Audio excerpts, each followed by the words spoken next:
Hello, friends. Welcome back. We are so excited, you guys. We sent out our first episode last week and it was very well received. So we're going to do another one. I am your host for for Dying Out Loud. I am Angie Cat, and with me today is the ever lovely Laura Shaw. I am a end-of-life doula. Very lovely. So I think we're going to talk about the gory stuff today. Not really gory. I say that, but I think it's because that this is, at least for me personally, it was the topic that I knew the least about, and it was the scariest, which is, what does the active dying process look like? And in your experience, I'm guessing that you've dealt with a lot of people that when they're watching this in progress, they just don't know what to do. Yeah, with what they're seeing. people tend to panic. This is what I would refer to as the family panic time.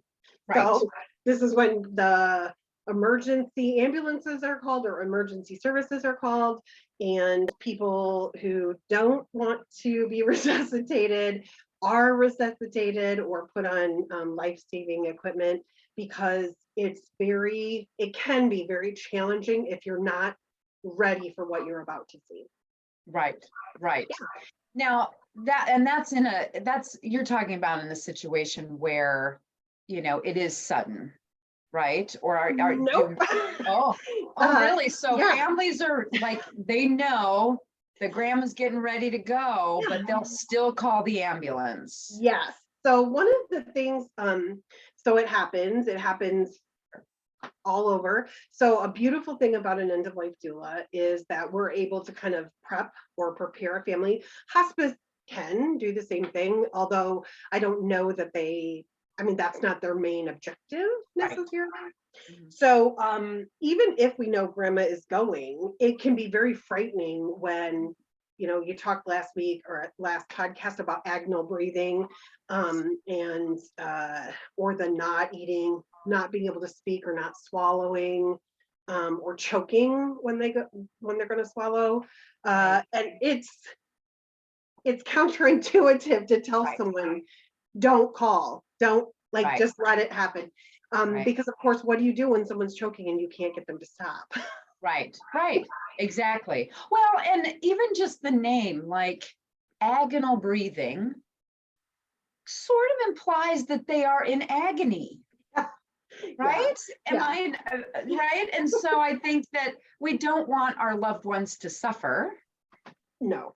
So I would imagine that's very challenging. And I learned a lot from you earlier, and we'll tell that story a little later with regards to my grandfather, but learned a lot from you in terms of what to expect. And I have to say, it really did give me a sense of calm. Now, granted, I was not there in the room, so I imagine it's a different scenario, but can you just kind of walk us through what are some of the key things that you think people would benefit from knowing during that active dying phase that could help, give them a sense of calm or confidence around the whole situation? Yeah.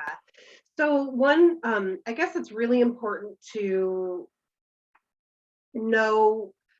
So if they're at home, if they're in a nursing home, I assume that people probably call the on-call nurse. Sure. And it's true whether they're at home or in a nursing facility. But some things that you can just automatically expect. So people stop eating. Right. People stop being able to swallow, which can be very frightening, because all they want to do is have something, like their lips are cracked or their mouth is very dry. So there are swabs and things that, anyone who's worked with hospice probably knows about, that can help moisten lips and mouth to really kind of keep them comfortable. It's a comfort care. It's one of the things that most doulas will put in their kit. So a comfort kit, if you will, just to kind of help. They can be mint flavored so they have kind of a taste in their mouth. People often stop speaking, but they don't stop hearing. So one of the things to remember is that when your loved one is no longer able to communicate, they are almost always still able to hear. So that's kind of one of the last things that seems to go is their ability to hear. So, wow, interesting. isn't that strange? It is a little bit strange, but at the same time, it sort of feels like a lovely opportunity. Like, they're getting ready to make their transition. They can still hear you. So it's so vitally important to continue to talk to them, sing to them, offer them well wishes on their journey. Right. You know what I Yeah. mean? Like, I think that would, I think that would be very important and meaningful for both parties. Absolutely. And one of the things that a doula will do is talk to the person before they get there, hopefully, and Okay. ask for music. What music do you love? What music do you want to be? I don't sing. So I know you do. There are many Yeah, I talented do. singers in the room, Yeah. not me. So one of the things that you can do is play softly the music that they love to kind of help them, to keep them soothed. Mm. Which is lovely. And I guess in my experience with aging and the elderly is in dementia patients, that is often true. They might lose the ability to speak or Mhm. understand, like my grandmother, when she had dementia, she couldn't read her books anymore because the words would get jumbled in her head. But she could have a conversation with me. I could talk to her. She could hear me, Right. but she couldn't read whatever. So I guess it kind of makes sense. But Yeah. Yeah. Well, yeah, yeah, that's interesting, and I'm sure people have seen, their viral videos about going into nursing care facilities, people who appear to be, I don't want to say catatonic, but they're not talking, they're not really engaged, but then you give them a set of headphones and the music of their generation, and it's like they're 16 again, right? And so you think about the power of music, or even just the spoken word, to read to someone. I mean, just, yeah, so that makes, I guess that kind of makes sense that hearing would be the last thing to go, because that's a great way for them to continue to receive on the way out. right. It's Oh, that's cool. beautiful. Yeah. So still having conversations with the person, but you can really expect oftentimes, and of course it kind of varies depending on what it is they're dying of, or what kind of will be the thing that ends their life. Right. Um, you can expect oftentimes that people will, so we've said they often lose the ability to speak towards the end. They are often mostly sleeping or sleeping large quantities of time. So they're not eating, which we have talked about before, but your body knows what it does not need, and it doesn't need all of the food anymore. So Right. it Which kind of, makes sense. Like, you're going on a trip. The last thing you want to do is go, maybe I should visit the restroom before I go, because I just had that burger. I mean, like, you don't want anything in the system, right. without Mhm. least, for sure. Yep. So the other thing to remember too is, and I know that you and I talked about this, is that hospice will often give them medications which can help. So, like if a person who has so liver disease often shows up as a person not being able to breathe because Oh, their liver expands, pushes up on their diaphragm. I think that's the whole reason behind it. And so they will be gasping for breath, much like someone with COPD or someone with a lot of lung issues. Not lung cancer, that doesn't look like that when it dies, which is strange to me, but yeah, um, that's interesting. right? So one of the things that is just true is that different medications can help alleviate some of it. So different pain medications can actually help with the breathing. It slows their breathing, but it also eases their breathing, kind of expands the airways, I suppose. Right. There are certain positions you can put a person in a bed that can Mhm. help them with their agonal breathing Right. or with some of their other complaints if they're, getting kind of gurgling or kind of a raspy sort of sound. That can often be something that can a different position can sometimes help them. So it Is is it kind uncomfortable though? That's what I'm curious about, is that if they're showing, the agonal breathing, they're gasping for breath, in the case of a liver situation, or like in the case of my loved one, Mhm. had congestive heart failure. So when you come off the medications, the fluid fills up in your body and it will fill up the lungs. And so Yeah. I was concerned that it was like, oh, he's going to really notice that he's going to feel like he's drowning. And that's not really the case, That's right? not right. Yeah. So the medications, one of the beautiful things about hospice and having hospice in is that they can give you medication to keep you comfortable. And as you progress on your journey, they can increase those medications so that when you're at that point where you might be difficulty breathing, or you might be in a position where it would otherwise be very uncomfortable, uh, Right. they can medicate you enough so you aren't necessarily aware that that's not the sensation that seems to be Right. happening in the body. So it's kind of this beautiful, especially as they're transitioning. It's kind of one of those moments in life where we talk about it. It's a very short, typically period of time, and I say short in the grander scheme of things. So Right.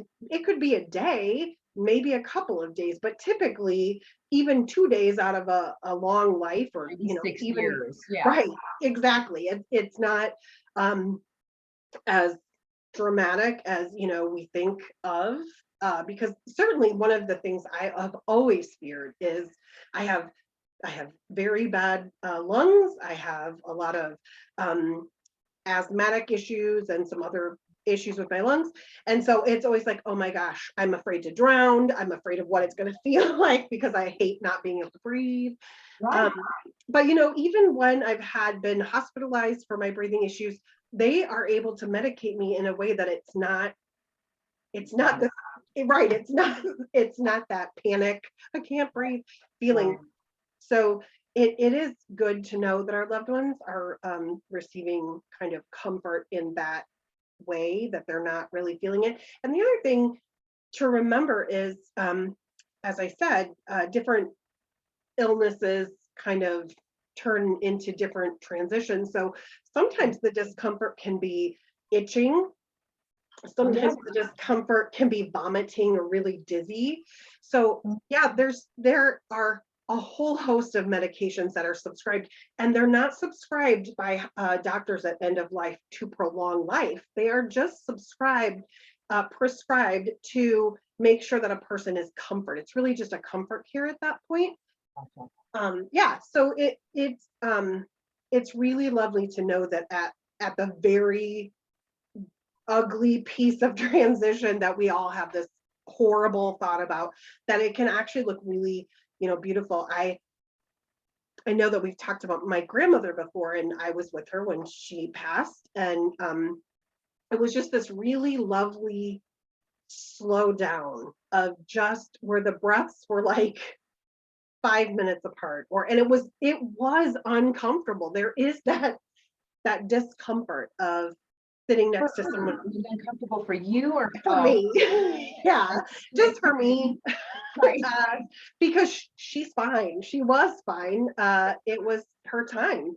Right. And so, but even, I mean, this was before I took training, got my certification, but even back then it was really hard to not like panic and call for a nurse. It's like, no, no, don't bring a nurse in here. She just needs this to be this. Like, this is her end and this is how it Right. needs to be. So, yeah. Well, I mean, all of that is really great to know that they're going to be given enough comfort that they won't necessarily be suffering. Because again, I think that's one of everybody's, mine included, is our fear of suffering during that transition of letting go of this body and moving on into the next energetic realm. So I'm curious, has, in that active dying phase, when they are, having the agonal breathing, or they're, having difficulty swallowing or whatever, and they're giving those medications, is there a period there where those who are dying can really elucidate what they're experiencing? Or, I Yeah. mean, like, really, really that uncomfortable and a bunch of suffering to them? Or is it just kind of like, oh, this is just kind of uncomfortable, and you know what I mean? Like, I don't know how they're emotionally or physically feeling. And I'm just wondering if anybody's conveyed that when they're in that position. Yeah, so there's a couple of things. So one, in most cases, people will moan or grimace or flex, or so you do Yeah.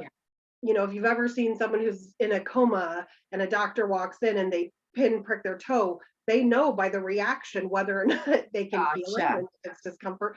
Right. So that's true also with someone who is transitioning, that you're able to see when they're tense, like a Right. contraction. It's a physiological Yeah, response. it It's a is. It natural, is. yeah, involuntary response. That Yeah. makes sense. Yeah. Yeah. And as far as the emotional piece, so one of the things that is really important to talk to your loved ones or to convey to your loved ones, if you're the person who's going to end up in the transition, which we all will, Right. is how long you want to stay and how uncomfortable you're willing to be to stay lucid. Mm, So different people have different tolerances. sure. And so I've definitely seen people who are like, nope, it's kind of like when someone goes into childbirth and they're like, no, I'm going to be natural childbirth. And then the fifth hour of contractions and they're like, nope, give me the drugs now. So Right. Right. in this case, it's a little less intense, Sure. but people in this position Mhm. who have opted to stay as lucid will get to a point where they will tell you if, okay, I would like a little more medication, or I'd like, my aunt who hung on for some time, she definitely medicated early. I think she was Mm, uncomfortable. She had a form of cancer, and mm, she was really, so yeah. she went as far as she could, and then she's like, I'm tapping out. Right. And so after that, they medicated her, and she was pretty peaceful. Now, my grandmother wasn't really medicated in the end. She had kind of fallen into a coma just due to her illness. Sure. So she didn't really have those same displays other than Mm, the breathing, right. which did get agonal, definitely Yeah. towards the Right. end. Mm, But I've definitely sat with other people who mhm. have had kind of those varied experiences. I find that kind of there's a middle section. People in their middle ages seem to want to hang on longer, like Sure. soak up every Yeah. inch of life FOMO, they can like get. somebody I know. Yeah. Like, I don't want to miss out on anything. Is there chocolate pudding today? Right, I love chocolate pudding. Yeah. So Yeah. I don't know. What would you want? Do you want to stay? Uh, Yeah, that's a very good question. And it's funny because I think if you pose that question to people, number one, it's a great topic, right? Like, why not plan your eulogy? Like, start planning that stuff now. What's important to you?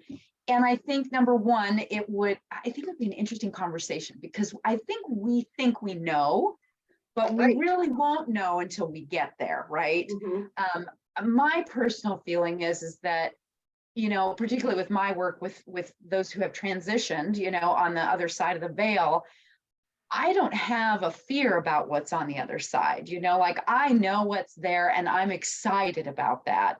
And so, if I don't, it's just kind of like my beloved cat. Like I'm not gonna give him appetite stimulants and get him on fluids to give him 2 more weeks when this is where he's gonna go. Let's just kind of help him release. So for me personally, I would I would just like to be released from it. So, but as far as, if I'm doing it naturally, will I want, medications? Will I want to hang on as long? I think I'm going to have to make that decision once I get Mhm. there, right? I certainly don't want to be in pain for an extended period of time. But I also, I mean, if I have a lot of loved ones around me, I also don't want to be like not lucid because I want to share those last moments with them. So I think it is a really interesting thing to ask, So I guess the answer I'm saying is I don't know. I I think don't that's know. fair. I Yeah. remember I I left a job one time and they threw a party for me. And I remember being very intoxicated at that party. but I didn't want to leave. I know, terrible topic, but I Oh, remember laying on the floor. Everybody at the party was sitting in chairs around me, and I was just laying, listen. I was just listening to them, and they'd sometimes say, "I think she's passed out," and I'd be like, "Nope, I'm still here. and I imagine that is where I'll be. I it was Very similar. right, very similar. So I think I'll hang on hopefully as long as I can. However, I know that it is likely that breathing will be my issue at the end. And if that is what happens, I feel like I am likely to medicate early because I hate that feeling of gasping for. Of course. And also when people get to that stage, even before they're ready to transition, but when it is a lung issue or an oxygen fat issue, it often we have to kind of divvy up our time. Like they can't have lots of conversations with people because it's too much energy that works. Going to the bathroom is about as much as you're getting for a couple of hours. And then so I think every, depending on what it is, and also we never need to be afraid to change our minds. Like absolutely. You can get there saying, nope, I want to go, I want you to put me medicate me early, and then you get there and you're like, nope, I'm not ready yet. I'm not ready. Keep going. So I think it's important that we have a plan, but also allow ourselves the room to change our minds and give ourselves. Absolutely. I mean, it's similar to a will, right? And we'll talk about wills in another episode, but I mean, certainly you're not going to do one and done when you're 30, I mean, there's going to be changes depending on what you have in your life, the people you have in your life. And so I would think it would be the same when you're planning those end stages. And also not just the planning of the medication. I mean, we're talking about the active dying phase for sure. And so we're talking about the physical aspect of it, as well as kind of the emotional comfort. But I think also we forget that we can actually also plan for, do I want soft music? Do I want soft lighting? Do I want photos around me? Do I want flowers? How do I want that sacred space to feel? Like it's an environment that, how do I want that to feel? Because that can also have an impact on our energy as we're leaving as well. Right. Well, one of the things that I think people underestimate is the power of pets and loved ones. Yeah.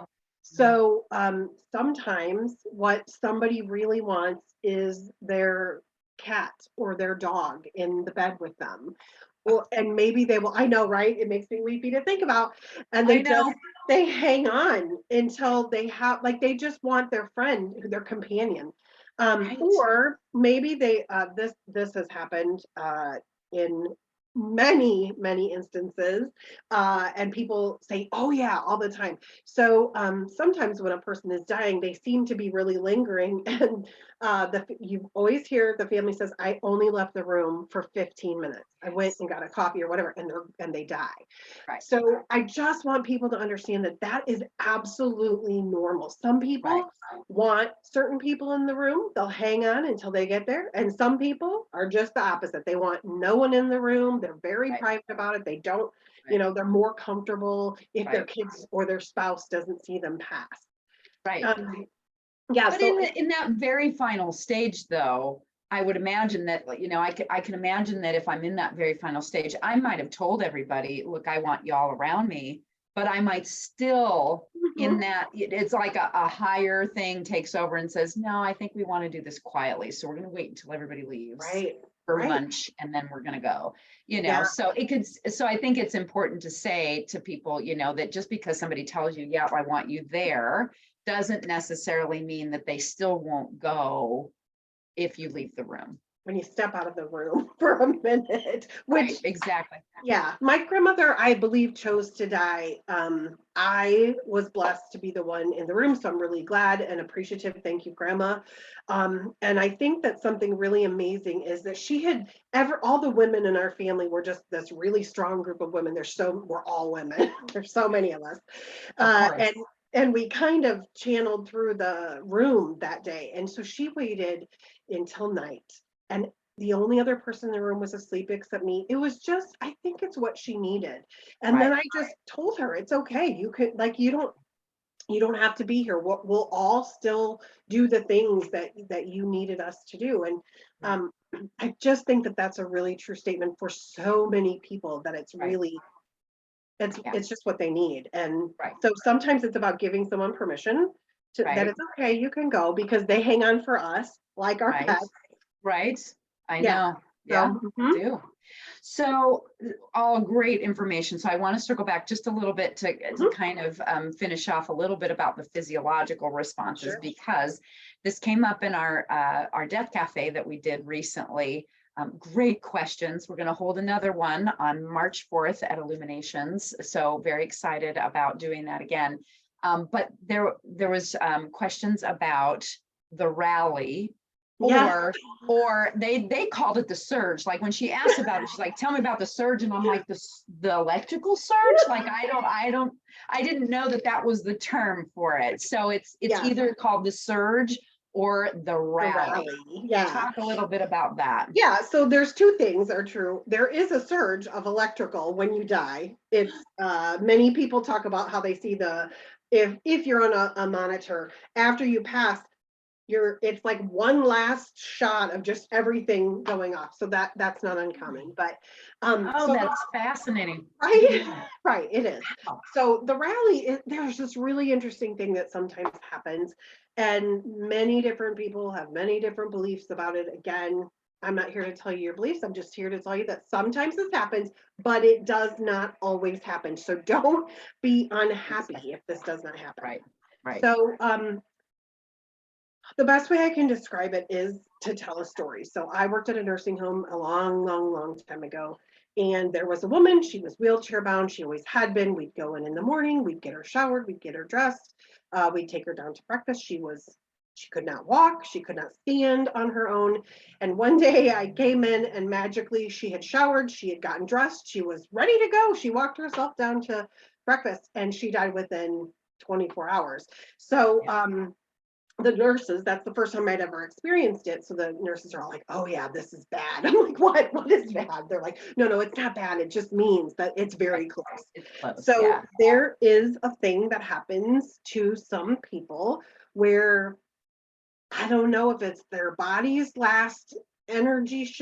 Last hurrah. Yeah. Yeah. And they will get up, they will sit up and have a conversation, they'll talk about, talk to family members, they'll be the person laying there suddenly sitting up and having a conversation Right. or Right. answering a question with people in the room, and then they're done. Right. So yeah, it is a thing, it happens. I don't know what the percentage of the time is. Mhm. Some people talk about their whole family every time that happens. um I have only seen it a couple of times, but when you see it, it's profound. So, Yeah, uh, I can imagine when you're used to them, kind of being drugged up, and they're just really sleeping much of the time. And then all of a sudden they've just got all this boundless energy. And mhm. they often talk about going on a trip. Sure, yes, yeah, it is very common at this point that they're ready for their trip. And when they talk about this, the best thing you can do is ask them what they want to take with them. Right. So if that means you get out suitcases and you pack stuff up, that Stay it's fine. along. Yeah. Yeah, like it is not unusual for Right. people at towards the end or at the end, Mhm. especially with the surge of energy, for them to really talk about this, like this Right. one Right. moment of um I have to go, like I have to get ready. And people Right. will often say, oh, we're not going anywhere, mom, we're not going anywhere, but like they're going somewhere. So Well, yeah, uh that's what I love about that story is because I think one of the gals in our Death Cafe asked about the spiritual significance of that, and I said you have to think about this. They are going on a trip. They are mhm, going on a very significant trip. They are letting go of this earthly body and they are traveling back home to the spirit realm. yeah. And so I fully believe that that's part of the, if not the main reason why they're doing it. It's number one, the energetic surge. It's a lot to let go of this body. You know, I talked about last time about how I imagine that it's kind of like trying to take off your big heavy snowsuit, you know, and there's so many layers and the zipper gets caught and, you know, where's your mitten and you lost your hat and all that. So there, I think that's, for me personally, I mean, I could understand that that would require a little bit of a surge. And, you know, they are going on a trip and they're mentally planning it out. So I think it's lovely to be able to talk to your loved one about, yeah, you are. I'm so excited for you. What are we going to pack? What are you going to take with you? You know, if they want to bring out bags and whatnot, you know, because the reality is they're not going on a physical trip with you. And they know that, but I think it helps them to prepare. Yeah. You know, that this is coming. Well, You and know? it is, I think it's part of giving permission. So Right. I mean, I know that it is devastating to lose a loved one, regardless of their age or how old you are, how old they are, it is devastating Yeah. to lose someone that you love. And I think that in this moment, it is really important to give permission that if they're done, that Right. they can be done. Like it's Right. okay. Like we'll still be okay here without you. Right. Yeah, I Right. think that that's a challenge, and certainly it's a challenge for most of us. I think. Right. But Well, yeah, and I get it. Not, and I'm not. I would not say this to invalidate those feelings in any way.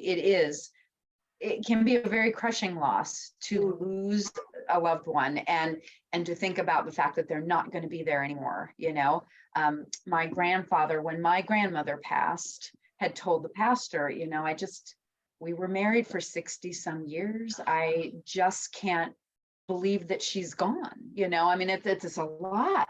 And so to feel those feelings, but I think the more that we have these conversations about death, the dying process, what to expect, and also what's on the other side, what my experience has been when communicating with those spirit departed, can help inform us so that even though it's painful, we hopefully won't be clinging, that we right. will have a better understanding of, this is one of the most joyful things you can wish for your loved one, you know, that they're going to have this wonderful homecoming that we all will have. And so even though it's painful for me, I honor my pain, but I'm also comforted in the knowledge that this is a beautiful thing that's happening, you know? Absolutely. I do want to ask you, have you ever heard? I mean, I know it's not like you get to ask them all the questions in the world, Right. but what is your take on what happens? So I know what happens when a person dies and transitions, and often they're surrounded by, uh, they often talk about angels, which is also part of the transition phase. They will Right. almost always talk about either loved ones, you know, Jimmy is here, Nita is here, someone is here to get me, Right. or Right. I can see the angels, or whatever they say. Right. And so people will often talk about that. Right. So, in your experience, Hmm. do you believe, do you know, do you think that the people who are, when you're leaving, you know, some religions, I think, kind of, or belief systems will say that your body remains until your funeral. Some people believe that no, they're here, they're coming to get you. Different people believe different things. What do you believe? Right. That's a great question. And so a couple of things, that this is such an interesting topic. So my belief is that because we are energy beings, at the moment of that transition where we let go of this body, it's literally they're here always. They are always here. They are always a thought away. They are not in some faraway planet. And I believe that because that's true for our loved ones, it's true of all of our ancestors and loved ones who have passed. So I do believe that it is a beautiful homecoming, that their family is there to greet them. And I believe that because I obviously I have never done this. I have not died and come back, but I believe this to be true because, and I'll illustrate this in a minute too, but I think it's also because this is what helps in the transition process, is that we all want to believe that our loved ones are there waiting for us. So while they're just energy, it's just energy. So from a quantum physics standpoint, from a spiritual standpoint, we're all one energy. So it's not likely that technically it'll be grandpa in his form or grandma in her form, right?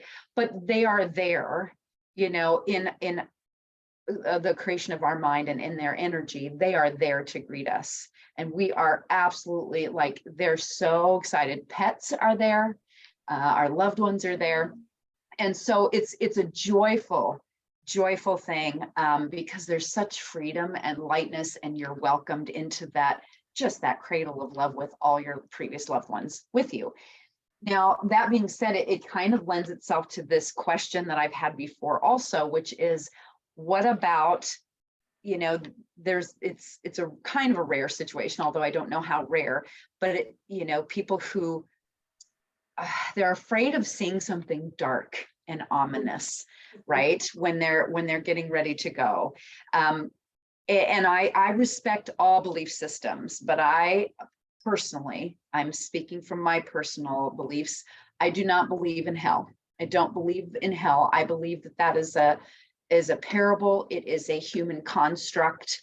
And it really is a metaphor for hell is what happens to us when we are disconnected from the knowingness that we are divine and one with God, however you define that. So that is my belief. And so when people say, well, I had a loved one who, they were really scared on the way out, what is that? I think part of that, my belief is that, this brain is a supercomputer, right? And we manufacture everything in our life. There's lots of other external forces to that. But if Thomas Edison can dream of an invention and then bring it into manifestation, that's the power of this computer. So if I have a belief up here that my transition is going to be peaceful, that is what I will see. If I believe that it's going to be challenging and dark, that may be what I see at the beginning, and it causes a little bit of fear. But once you make that transition, you come into the knowingness that, oh no, that's not real. So it's almost like in those moments, it's the supercomputer finally shutting down, right? There's still some remnants there of your fears that are going to show up in your sight, your third eye sight. And once you push past that and the brain fully shuts down and you don't have those fears anymore that are clogging the vision, then you can see what's true, which is, this is a fabulous party that you're going to be entering into. So that's how I believe it to be true, because I can tell you, when I've done readings, I've never had dark entities. I've never had dark spirits. I've never had anything that was, I do believe, and my teachers have taught me that, again, that's filtered through the filtered lens of our fears, our human fears about what's there. But there's never been that's come through. And I'll give you a perfect example. So I did a reading for a gal. It was a psychometry reading, and I took her keys, and I said to her, I said, well, I'm getting the sense that there's this dark cloud hovering over you. But I said, I'm getting that it's very benevolent and very caring. And I imagine that this may have been someone who's passed that you've had some dark times with, but they are here protecting you and watching over you. And she just burst into tears. She's like, oh my God, that's my dad. He had all kinds of challenges. I won't replay all the trauma, but so it's not that he's a dark entity. It's that he shows up that way because that's how she has viewed him because of the trauma in her life. So they're going to show up in the ways that we understand them. And at the beginning, until we get to that place where we can be free of this and we can see the truth, if that makes sense. It does. It does. Yeah. I So think in some Native traditions, I'm not going to say all Native traditions, First Nations people, it is called rabbit medicine. So the fear that you're collecting your own fear. Yeah. oh, That you're the mhm, rabbit fears for and sure. brings things to itself. Yeah. Right, right. And I think, that speaks to, part of this podcast is how do we live well, right? Mhm. And a lot of this conversation can help us inform us to the fact that, you hear there's tons of self-help authors out there that talk about, use your mind for good, have your affirmations, see the good evidence around you. And we all have been in those situations where we've been in a dark place and we think, oh, the world is awful and this is awful. And we will see evidence of that, right? Yes. I have friends that are, have been struggling or, and they're like, oh, this is awful. And this is never going to work out. And this is my evidence. And yes, there is evidence of that. But if you're not able to take your mind and go, let's take a look and write down all of the good, you have to switch where you're looking. If Mhm. you're looking at if you're looking for dark evidence, that tells you that the universe is an unfriendly place, that spirit world is an unfriendly place, you will see that. But that doesn't necessarily mean that that's fact, right? Yeah. So, I mean, spirit is on a spectrum.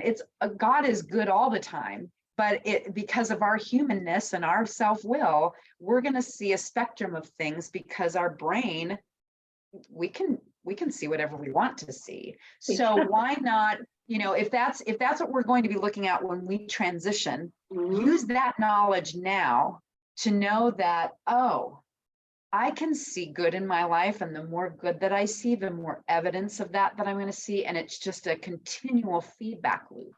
It is. Your brain believes whatever you tell it. So what you Yep. feed it is what it feeds you back. Absolutely. Yeah. Absolutely. I Yeah, love it's that. very powerful. Very Yeah. powerful. There's an entire branch of psychology. It's relatively new. I say that on the spectrum of psychology. It's Right. positive psychology. There's so much evidence about it. It's so Right. amazing. And Right. yeah, I Yeah. believe you that you're right. I Yeah. agree with you that I Yeah. think at the end we see whatever it is we predicted we will see. Right. But I also don't believe that anybody goes to hell, that there is a hell, that, whatever, we Yeah. just go on to the next place and Right. our Right. energy just continues on. Yeah. Right. And I do want to, just kind of put my disclaimer in there too. I know about positive psychology too, and I think there's a fine line that what we're not talking about spiritual bypassing. It's Right. there's a fine line where you can cross that and say, well, this horrible thing that's happened to me is because of my thinking, and I'm at fault. We have to, right? We have to recognize that we don't create everything, because we're on a planet with billions of people who are also creating. So there's an external forces that impact that as well. Yes, your part in what you think about all the way up until the transition is your responsibility, but it doesn't mean that you're not going to experience pain, but positive psychology can transform the way that you deal or respond to pain. Yes. It helps you with the way that you respond to death and dying, So yeah, I think it's very interesting how we're not talking about two very separate things, right? They kind of go together. Yeah. Mm-hmm. Yeah. Very interesting stuff. Anything else that you think we should know about death and the active dying process that would help? Yeah. So I would tell anyone who is going to be in a room with a person who's actively transitioning, to just remember to let it happen. So whatever that looks like, it can be ugly. People might have a bowel movement. There's some ugly pieces to our body that maybe aren't our favorite pieces. And it's okay. Just absolutely If you have to step out of the room, if you can't be that person holding their hand, then that's okay too. And Right. give yourself permission to not be the person. Right. And so I think we just have to remember that, although it is not always a clean and beautiful process, like I'd love to, we just lay down in a bed of Right. flowers and we Peacefully just, fall asleep. Yeah. yeah, it's a little messier sometimes, and that's okay. That we just really like we're all gonna transition one way or another. We're all transitioning, Right. and so hopefully, Yeah. we just respect whatever that looks like for somebody, and Yeah. we respect our boundaries. So if we can't be in the room, have somebody who can. Right. Yeah. Take a break. I mean, you don't Mhm. have to be the only one, I mean, that's what hospice and, the nurses are there for, Mhm. call on your other family or friends, call on a death doula who can help you in those situations where I just need a break. Because you're right. And it's important to note that while it may be challenging to watch that is a normal part of the process. Mhm. Everybody's going to go through it a little differently, but that it's also, circling back to the beginning, it's also such a small blip on the whole lifespan of that person. Now, Yeah. if you think about it, it's 3 or 4 days Right. out of an 80 to 90 to 100-year-old life. And oftentimes when we connect to the spirit on the other side, the family, they want to know, were they suffering? I mean, good Lord, I'm a medium, and I asked my medium friend, to connect with my cat to let me know, were you suffering? Because we just want that validation. We just don't want our loved ones to suffer. And in every instance, they're like, oh no, it was just, it was my time to go. It was a blip. It was like a mosquito bite. It wasn't that big of a deal. And because they're not attached to their body, we talked about this last time, they don't have memory of that. They don't have memory of that. That's not something that they walk around and, at the welcoming party and go, whoo, that was a tough one. My God, I just couldn't get my leg out of there. It was stuck, and my arm got all twisted, I mean, they're not talking about that at all.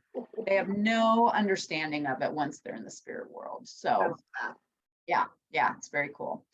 Awesome. Well, this has been such a great conversation, and I'm super excited to get this out into the world, because I know for me personally, it has helped me a lot in terms of providing me with comfort and a little more confidence around that active dying phase. I mean, I know we talked about my grandfather, and I was really worried about what that was going to look like for him. And just having that knowledge doesn't mean that it's not uncomfortable to see, but it certainly ratchets down the panic, and you just have a better wide view and understanding of, oh, okay, here we go. This is part of the natural process, and it will be over soon. Right. We'll be on the other side. So such great information. Love it. So join us. We'll be putting these out probably every other week, and we'll have a different topic each time. And so we're excited to continue this conversation so that we can soulfully be living soulfully and soulfully dying. So thank you for being here again, Laura. I love talking with you. Yeah, over dying out loud. It's great. So thank you, everyone. Subscribe to our channel so that you can get notified when our next episodes are coming up, and drop some comments or questions down below, and then we'll address those questions in our next episodes. So look forward to seeing you then. Thanks, everybody. Bye.